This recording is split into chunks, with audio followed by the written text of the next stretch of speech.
Don't pretend you didn't know what you were doing, Camilla. Her mother's voice pierced through the speaker, raw and booming, making Camilla pull the phone away from her ear. We're family. You can't just walk away because your feelings got hurt.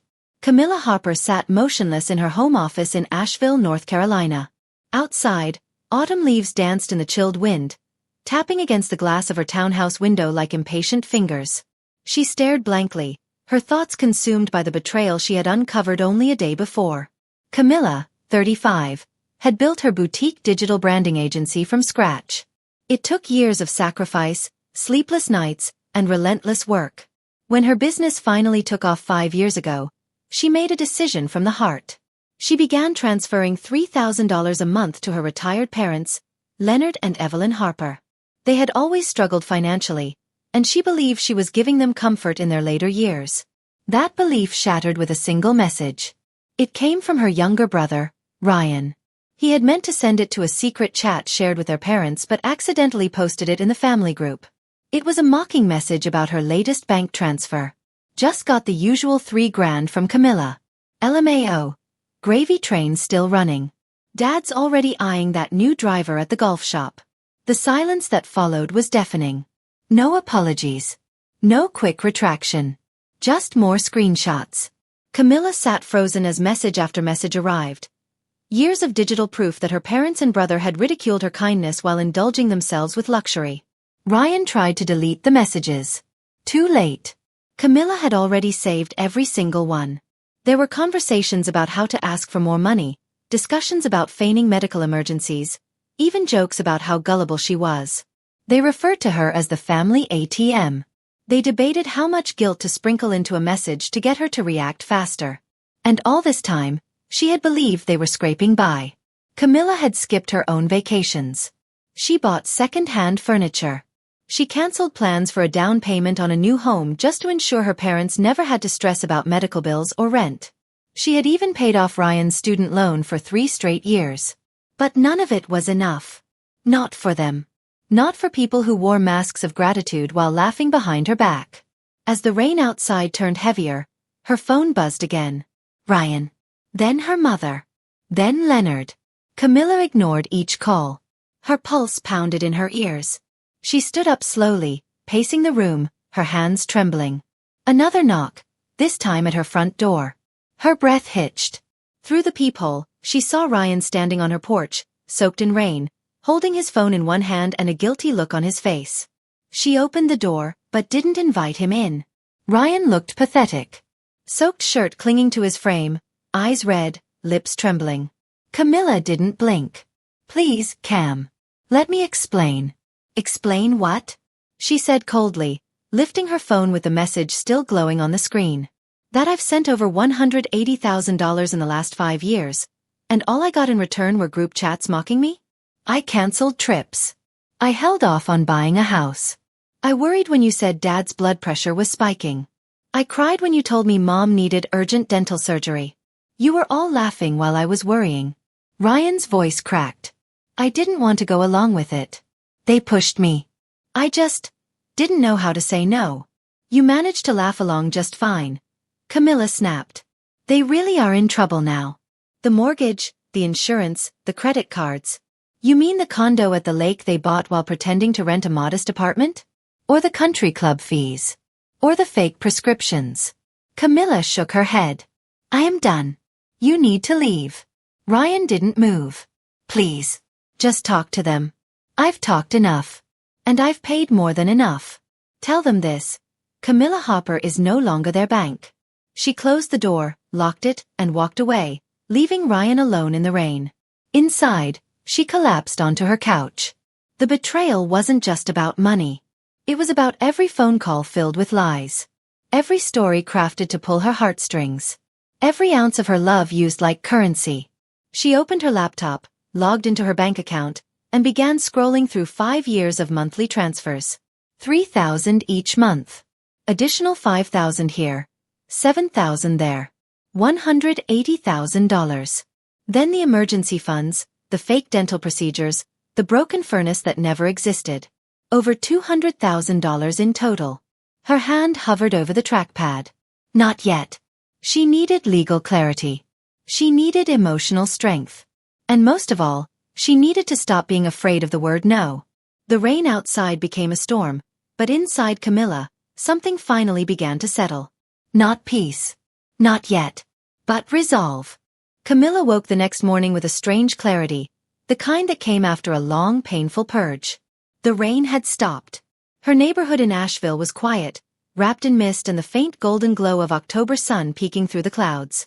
But inside her chest, a storm still churned, one that now had direction. She brewed coffee without her usual podcast playing. No noise. Just silence and the hum of decisions waiting to be made. Her phone remained on Do Not Disturb. No more chances for them to plant guilt or fear before she made her move. She called the one person she trusted without question. Tasha Bell. Her best friend since college. Now an attorney. And more importantly, someone who always knew how to anchor Camilla when the world spun too fast. They did what?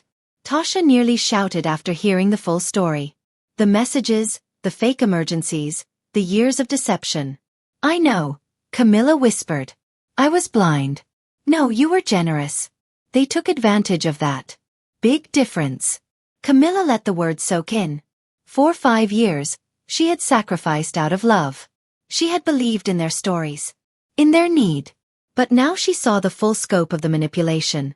And it wasn't just emotional. It was financial, legal, systemic. Tasha's voice became serious. Let's list out everything you've got tied to them. Start with the obvious. Monthly transfers, emergency gifts. But also check any shared accounts, investment links, insurance policies. Think like a firewall. You need to cut every connection. Camilla grabbed a notebook and started writing. At first, it felt like a basic financial audit. But soon it grew into something else. Something messier. Something intimate. She listed the $3,000 monthly bank transfers. Then the health insurance, her premium plan from her agency, which included her parents as dependents. Then the supplemental retirement account she'd opened in secret 3 years ago, depositing $1,000 monthly as a surprise for their 70th birthday. The account now had over $42,000. She remembered the life insurance policy. They were listed as beneficiaries. Then Ryan's student loan. She had been paying it quietly, automatically for 3 years. Every connection was a tether, pulling her back to them. She took a deep breath, then opened her laptop and started executing the list. First, she called her investment broker. I'd like to close the Harper supplemental retirement account, she said calmly. May I ask why? The banker said politely. Let's just say the recipients no longer qualify. The transfer would return to her personal account within 3 days. Next, she canceled all recurring transfers to Leonard and Evelyn's joint account. Done. The health insurance was trickier. Mid-year changes required a qualifying event. But after explaining her situation to a sympathetic representative, Miguel, he offered a loophole. Since they don't live with you and no longer rely on your income, we can change their dependent status. It will take effect at the end of the month. They'll be notified and given 30 days to find new coverage. Camilla's hands trembled slightly as she said thank you. Not from fear. From release. Then came the easiest part. She opened her life insurance dashboard and changed her beneficiaries. Instead of her parents, she selected a local education nonprofit she'd long admired. Each click was an incision, cutting away at the infection of false obligation. By lunchtime, she had untangled nearly every thread. Only one remained, Ryan's student loan. It was the only tie that made her pause. Ryan had been part of the scheme, yes. But maybe he wasn't the architect. Maybe he was just compliant, weak, caught in the middle. Her phone buzzed. A new message from Ryan. They're freaking out. Dad says the pharmacy wouldn't fill his prescription. What did you do? No apology. No ownership. Just panic. Just pressure. Camilla replied without hesitation. Their consequences are not my responsibility anymore. She put her phone face down and picked up her notebook. On a new page, she titled it, What I Gave. She began listing everything. Every sacrifice. Every dollar. Every moment she'd said yes when she should have asked why. It filled 12 pages. Then she opened her email. She attached the document. In the subject line, she wrote, Summary of financial support, 2018 to 2023. In the body, she kept it brief. Leonard and Evelyn. Attached is a detailed record of the financial support I have provided over the last 5 years. This includes over $221,800 in direct transfers, investments, and insurance benefits. The documents also contain excerpts from your messages. Your words, not mine, that reveal the extent of your manipulation and disrespect. All financial ties have been severed. Please do not contact me unless it is to discuss repayment for funds obtained under false pretenses. Camilla Harper. She read it 3 times. Then she pressed send.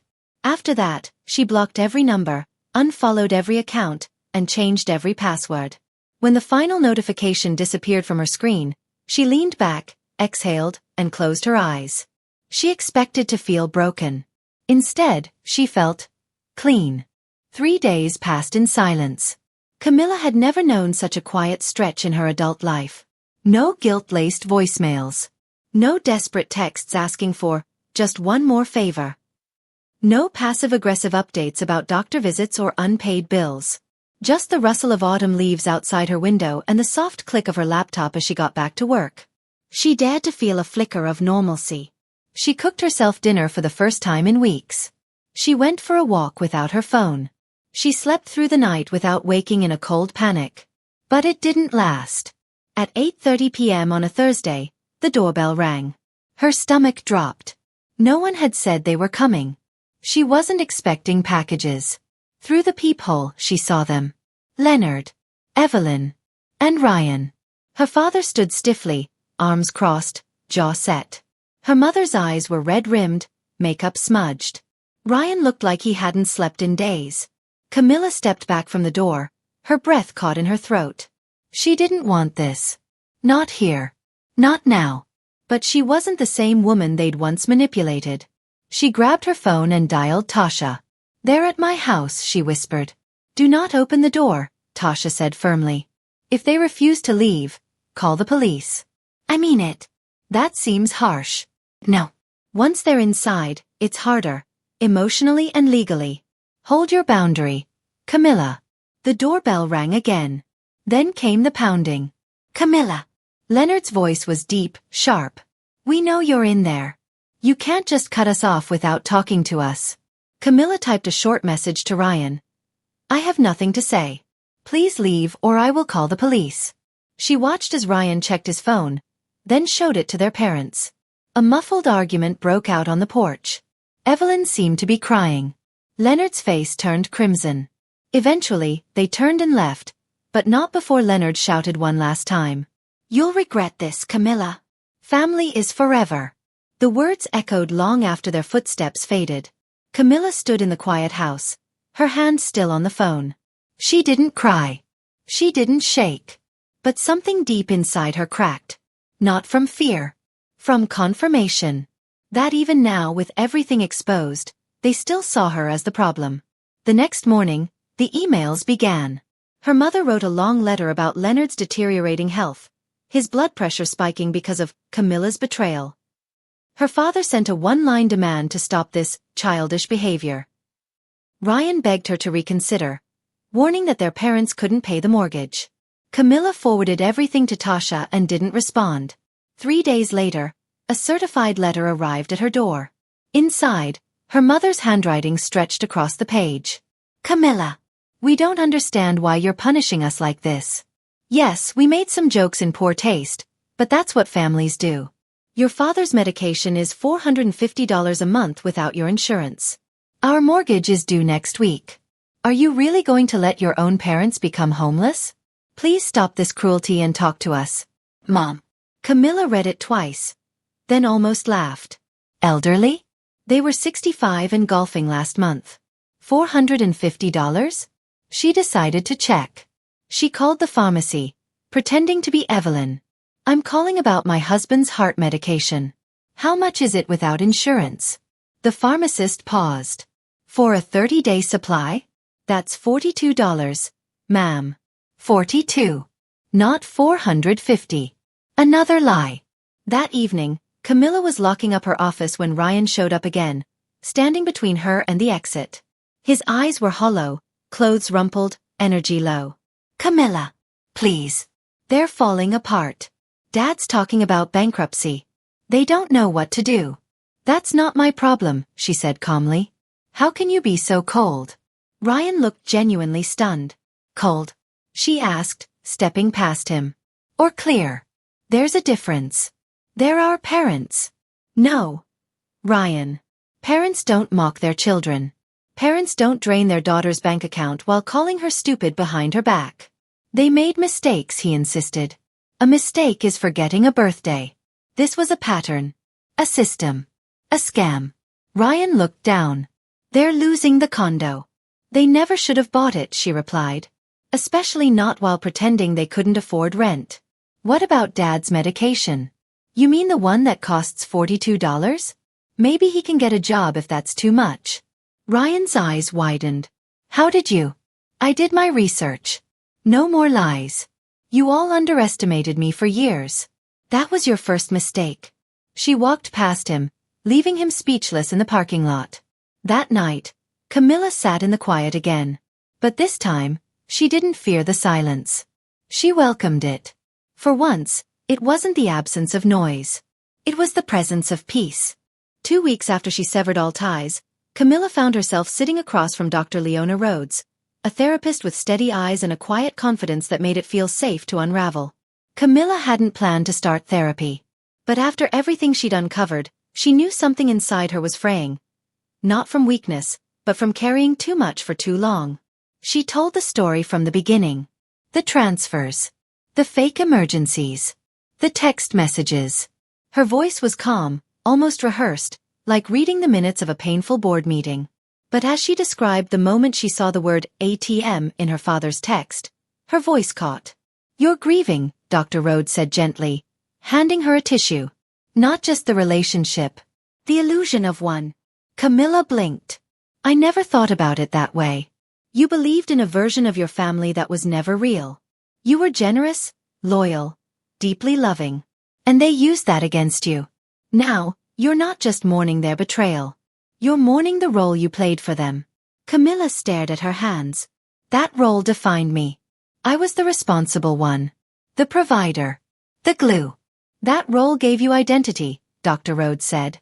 It also made you a target. Camilla sat with that truth for a long time. In the following days, the guilt came in waves. Never in expected moments. It wasn't triggered by the letters or the voicemails, but by smaller things. She saw an older couple on a park bench feeding birds, and for a second, she imagined Leonard and Evelyn in their golden years, until she remembered the group chat jokes. She opened a cabinet and saw the tea set she bought for Evelyn's birthday last year. A gift that now felt foolish and undeserved. Her breath caught, her chest tightened, and she had to remind herself again. None of it had been real. Then came the call from Uncle Marcus, her father's estranged younger brother. He lived in Oregon and hadn't spoken to Leonard in years. Camilla. It's Marcus. I just got a strange call from your dad. Said he and Evelyn needed a place to stay. Told me you cut them off and they're about to lose everything. Is that true? Camilla exhaled slowly. It's complicated. I figured. Your dad has always had a flair for creative storytelling. Want to tell me your version? She did. Every detail. Every dollar. Every betrayal. When she finished, Marcus was quiet for a long beat. I'm not surprised, he finally said. Your father tried the same thing with me years ago. Asked for help. Claimed emergencies. Then I saw him buy a new truck the same week. I stopped answering his calls. Camilla's chest tightened. Why didn't you warn me? Would you have listened? He asked softly. You thought they were struggling. You wanted to be their savior. I don't blame you. They were good at this. But sometimes people need to see it for themselves. He was right. She wouldn't have believed him. They asked to move in, you said? Yep. I told them no. Suggested they downsize. Maybe look into social programs. He hung up on me. Go figure. When they disconnected, Camilla didn't feel sad. She felt validated. She wasn't crazy.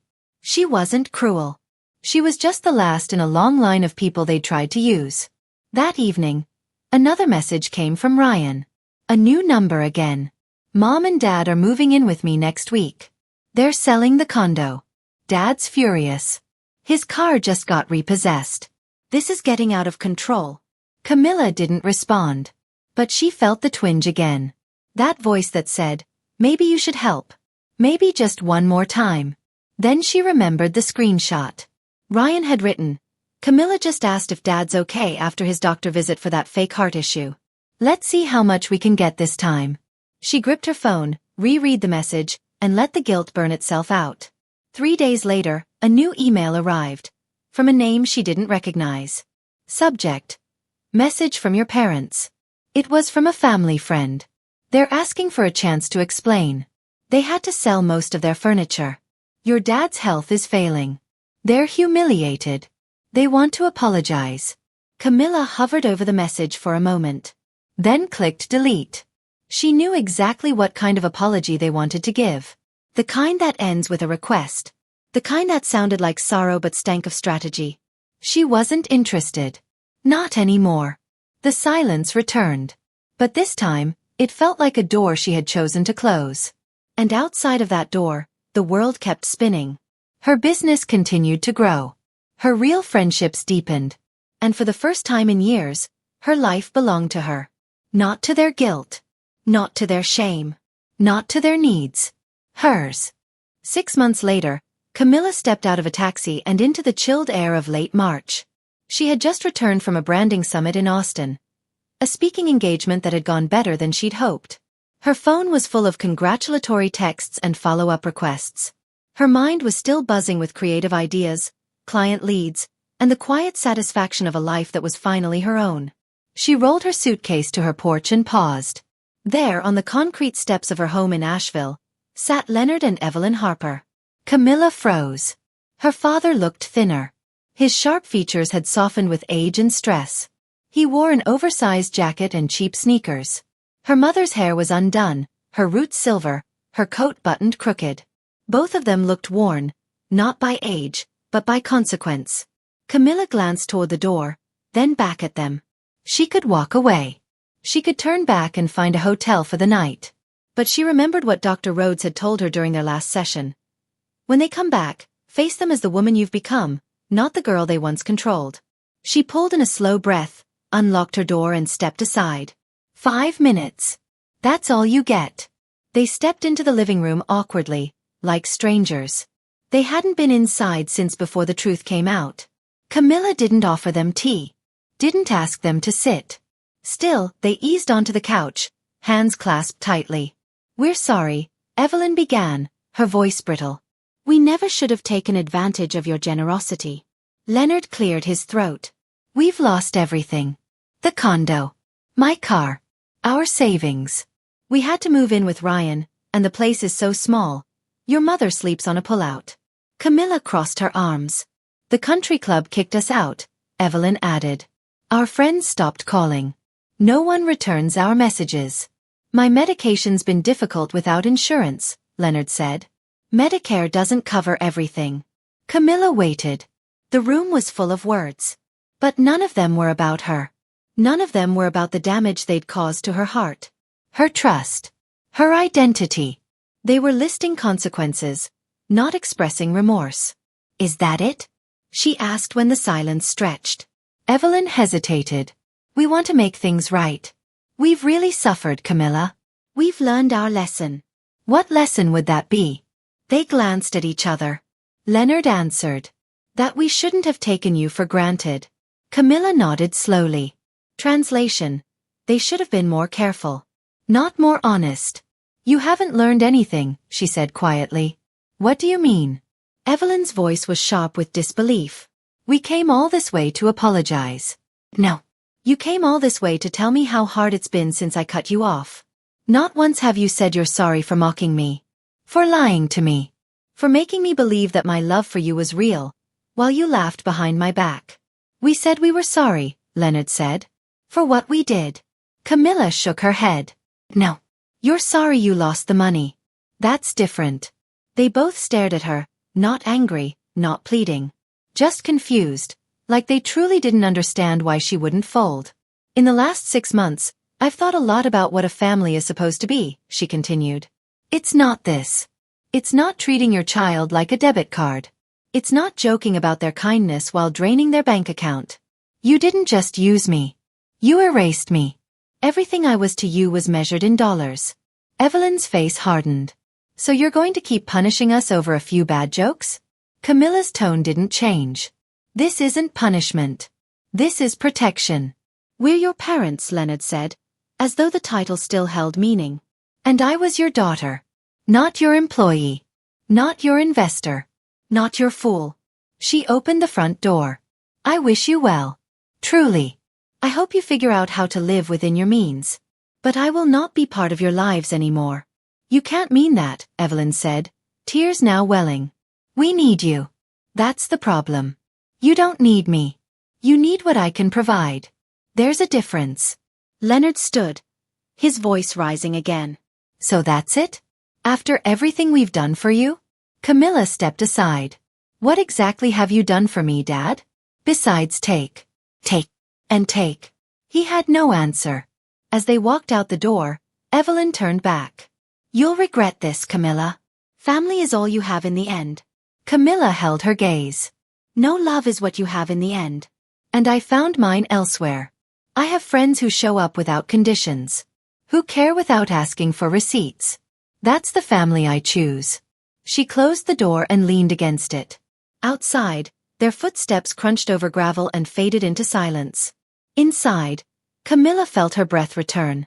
Not with triumph, but with finality. The bank had closed, and in its place stood a woman who finally knew her worth. The next morning felt strange. Not in the way trauma clings to your skin, but in the way silence can feel too quiet after a storm.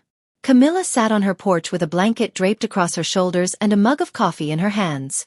The early spring sun warmed her face as birds chirped in the distance. It was, by every definition, an ordinary morning. And yet, she felt as though she'd crossed an invisible threshold. She had expected to cry after that confrontation. She thought grief would come crashing through the moment the door closed behind her parents. But it didn't. There was only stillness. The kind of stillness that follows when you no longer owe anyone an explanation. The voicemail icon blinked on her phone. 3 new messages. She listened to none of them. She didn't need to. She already knew the rhythm. Guilt, desperation, veiled accusations. It was a language she had grown up with. A dialect of dysfunction. Instead, she opened her calendar and scheduled a dinner with her closest friends. Real friends. The ones who showed up when she wasn't performing. Who didn't tally what she gave. Who loved her even when she was empty. That Friday night, they gathered at her house. Tasha brought wine. Marcy, her old roommate from college, brought homemade bread. A few others came with laughter and warm stories. They toasted to Camilla's keynote in Austin, her new partnership with a national marketing firm, and the redesign of her agency's website, which had just gone live. But mostly, they toasted to her. For surviving. For choosing herself. For closing the door on people who had held her hostage with love's counterfeit. Halfway through the evening, as the room echoed with laughter, Camilla slipped away and stood quietly in the hallway, just watching. Her friends, unaware she was even there, laughed with mouths full of wine, shared stories with animated hands, and tossed pillows at each other like teenagers. This was her family now. Not built by blood but by respect. Not defined by expectation but by choice. She hadn't realized how lonely she had been, even while giving so much to people who called themselves family. The realization stung, but it didn't stay long. It was quickly replaced by something deeper. A kind of peace she didn't know she was allowed to have. Later that night, after everyone left, Camilla sat on her couch with her laptop and opened the document she had written 6 months ago, the 12-page ledger titled, What I Gave. She scrolled through the numbers. Every transfer. Every gift. Every emergency that wasn't. She remembered the tightness in her chest as she typed it. The ache in her shoulders. The shame. But now, looking at it again, she didn't feel pain. She felt clarity. She opened a new document. At the top, she typed, What I've kept. Underneath, she wrote, My voice. My peace. My future. My time. My joy. My strength. My truth. Asterisk asterisk. She kept typing. My boundaries. My nights of sleep. My Sunday mornings. My freedom to say no. My right to not be needed. Asterisk asterisk. She wrote until her fingers stilled. Then she hit save. It was no longer about what had been stolen from her. It was about what she refused to give away again. A week later, a letter arrived from the bank. It was a notice that her parents had defaulted on a shared loan she had co-signed 10 years ago, a loan she had long forgotten about. Somehow, through all the other unraveling, this one had escaped her attention. The balance was modest. Enough to be annoying, but not devastating. She stared at the paper for a long while. The old Camilla might have paid it off, quietly, just to make it go away. Just to keep the waters still.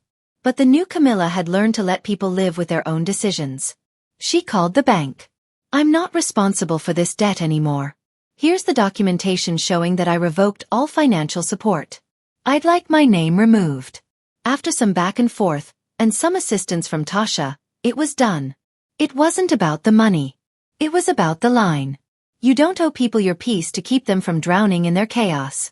The next Sunday, Camilla went hiking alone through Blue Ridge Parkway. The sky was clear, the hills bursting with color, and her body felt light in a way she hadn't experienced in years. She didn't feel like someone who had been betrayed. She felt like someone who had walked through fire barefoot, and was still standing. She reached the peak and sat on a rock overlooking the trees, breathing deeply, arms resting on her knees. There was no plan for what came next. And for the first time in her life, that didn't scare her. It thrilled her.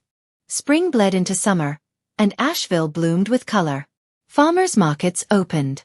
Sidewalk cafes buzzed with conversation. The world, it seemed, was moving on. So was Camilla. But as the seasons changed, something more profound was shifting within her. She wasn't just healing. She was rebuilding. Her agency was thriving. She'd recently been invited to lead a panel at a national digital branding expo in Chicago. Clients no longer overwhelmed her, and she was turning down projects that didn't align with her values. Her personal life, once dimmed by obligation, now felt lit from within. The woman who had once molded herself to fit inside others' expectations was gone. In her place stood someone bigger, bolder, boundaried. But life has a way of testing you right when you feel most steady. Camilla returned from a business lunch one humid Thursday afternoon and found a familiar envelope waiting on her front stoop. It was from her parents' attorney. She paused on the steps, thumb brushing the flap. She already knew this wasn't going to be an apology. Inside was a legal notice. Her parents were attempting to contest the removal of their names from her life insurance policy, claiming she had made the change under emotional duress and that they were entitled to a portion based on informal expectations of lifelong support. Camilla read the document in silence. It wasn't about the money. It was about power. About control. Even now, after everything, they were trying to use systems to pull her back in. She poured a glass of iced tea, sat down at her desk, and called Tasha. They're escalating, she said calmly. Then we will too, Tasha replied. I'll file a counterclaim. You've got years of proof. We'll make it clear that you were manipulated, not obligated. Camilla nodded. She felt the old fear rise up. Briefly. Then it passed. That evening, she opened the last box from her storage closet. It had been taped shut for years, labeled in her mother's handwriting, Camilla's childhood. Inside were old drawings, school essays, photos. A report card. A birthday card she barely remembered receiving. She pulled out a journal she'd written in at age 10. Inside was an entry in pencil, crooked and innocent. Today I gave Mom my prize money from the spelling bee. She said we need it more than I need toys. I hope she smiles tomorrow. Camilla closed the book and held it to her chest. They had started young. The grooming. The framing of sacrifice as love. The erasure of her wants as noble. She placed the journal back in the box, taped it shut again, but this time, she wrote a new label, Witness. Not wait. She wasn't carrying it anymore. The next morning, she walked into her agency headquarters and stood before her team. Now 10 people strong. She announced a mental health initiative that would offer paid wellness days, therapy stipends, and education grants to help young professionals avoid burnout. Because Camilla knew exactly what it meant to give until there was nothing left. She wasn't just breaking free. She was breaking the pattern. Later that week, She ran into an old friend from high school at a bookstore downtown. They caught up over coffee, laughter falling easily between them. Her friend, Dana, eventually asked, "So, what's your family up to these days?" Camilla didn't flinch. "They're living with my brother. I haven't spoken to them in months." Dana blinked. "Oh, I'm sorry. That must be hard." Camilla smiled. It was. Now it's just quiet. The silence used to be unbearable. But now, it felt like a room she could decorate with her own thoughts, her own voice, her own desires. She wasn't filling anyone's prescription anymore. She wasn't paying for forgiveness. She wasn't buying love. She was finally, unequivocally living. And even though they tried to drag her back into the old script, through voicemails, legal threats, secondhand guilt, they were speaking a language she no longer understood. They wanted her to play the part again. But Camilla Harper had burned the script and rewritten the ending. Camilla stood in the quiet of her office on a Sunday evening, sunlight pouring across the hardwood floors like melted gold. The windows were open, and a breeze moved gently through the curtains. There was nothing particularly special about this moment. No breakthrough, no milestone. But to Camilla, it felt sacred. Because it was hers. She wasn't waiting for her phone to buzz with another fabricated emergency. She wasn't bracing for guilt disguised as affection.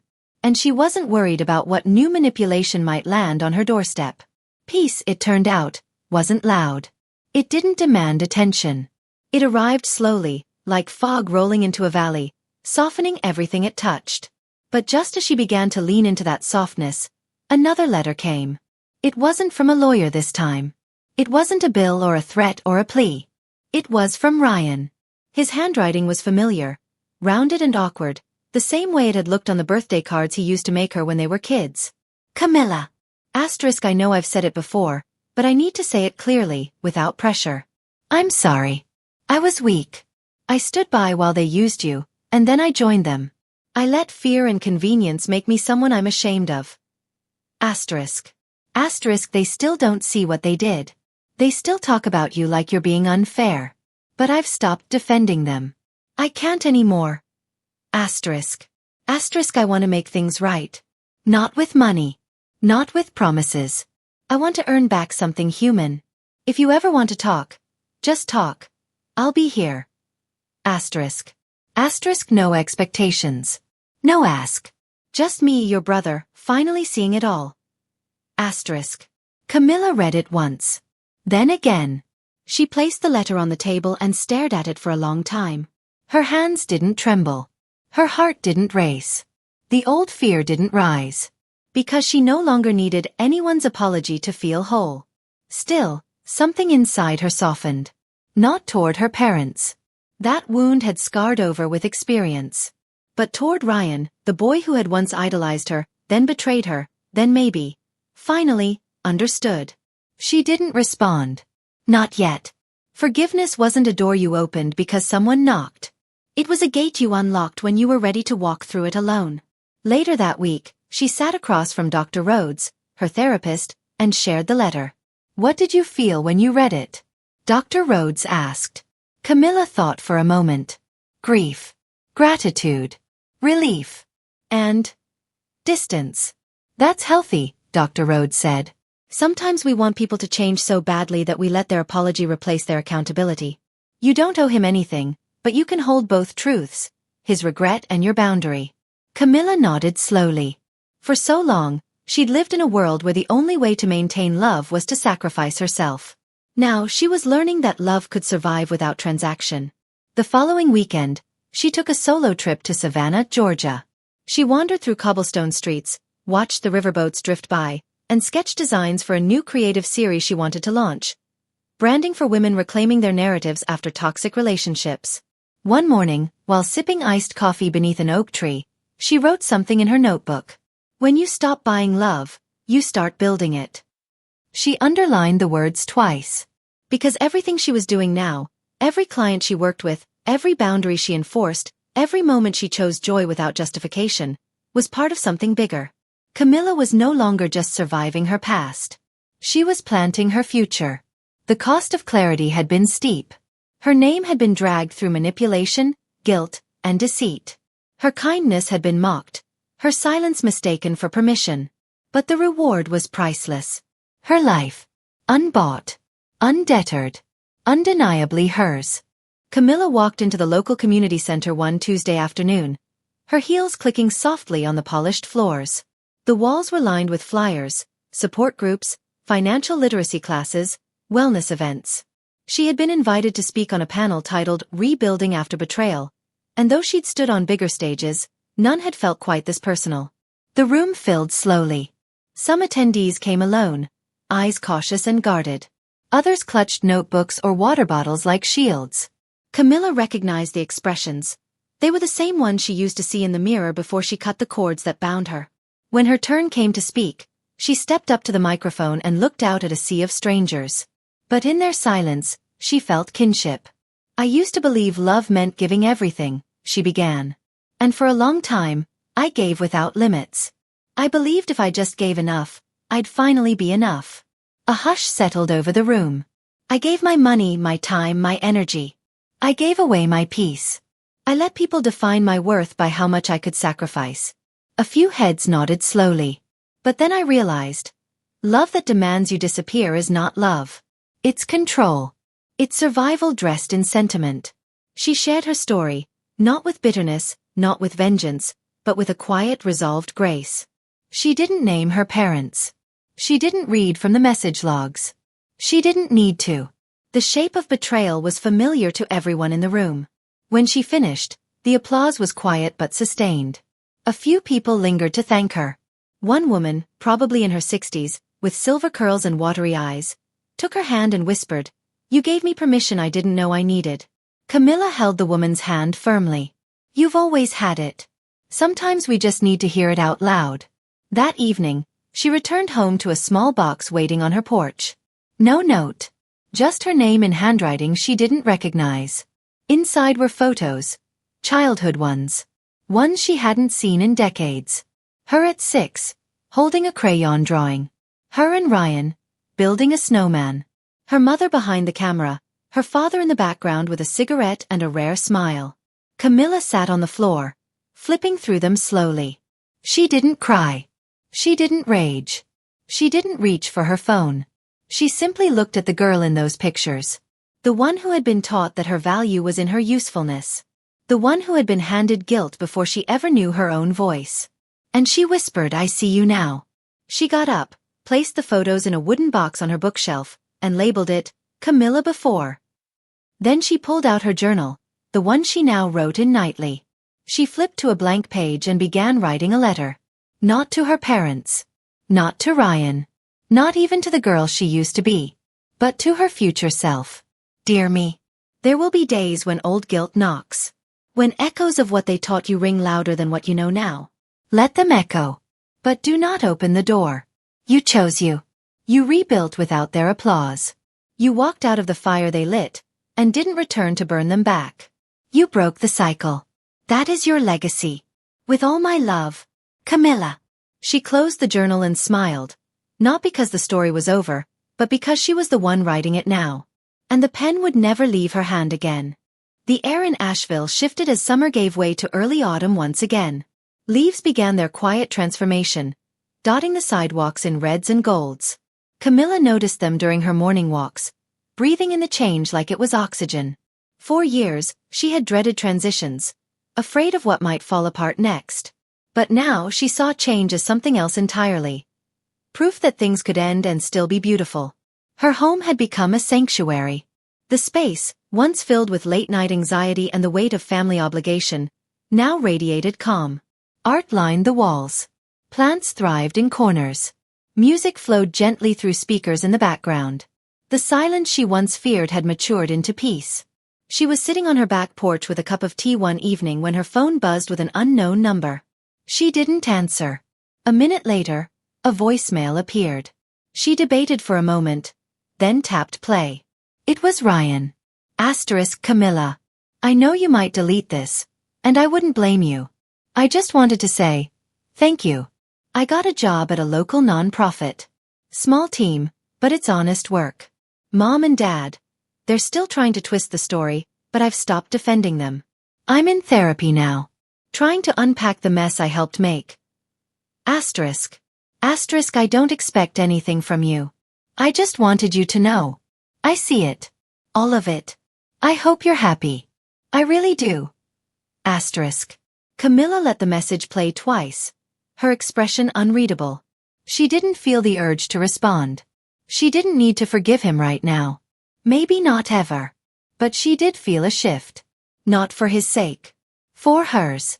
The need to carry the anger, the hurt, the endless rehearsals of what she would say if given the chance. It was fading. She didn't need the last word. She didn't need vindication. She had her life. And that was enough. Weeks later, Camilla stood at the opening night of her agency's new project, Reclaim, a branding and mentorship program for women rebuilding their careers after emotional or financial abuse. The room was full of laughter, clinking glasses, and stories that mirrored hers in heartbreaking ways. She gave a short speech, her voice steady and strong. We spend so much time proving we're worthy of love, of family, of belonging, that we forget we never needed to earn those things in the first place. She scanned the room, catching eyes filled with gratitude and recognition. The most radical thing we can do, she said, is choose ourselves without asking permission. That night, after the last guest had gone and the lights were dimmed, Camilla stepped outside. The wind was cool, brushing her hair from her face. She tilted her head to the sky. No part of her wanted to go back. No version of the past tempted her. She had walked away from the house of mirrors they'd built, where love meant silence and loyalty meant sacrifice. She had burned the blueprint they gave her and designed something entirely her own. Love now was a verb she practiced with friends who didn't keep score. Home was a place she built with honesty and space to breathe. Family was no longer a cage, it was a circle she drew by hand, letting in only those who deserved to stay. She reached into her purse and pulled out the keychain she used to carry everywhere. A silver tag engraved with the words asterisk, family first. Asterisk. She stared at it for a beat, then tossed it gently into the nearby trash bin, and walked away smiling. The past was finished. The future belonged to her. No debt. No guilt. No permission required.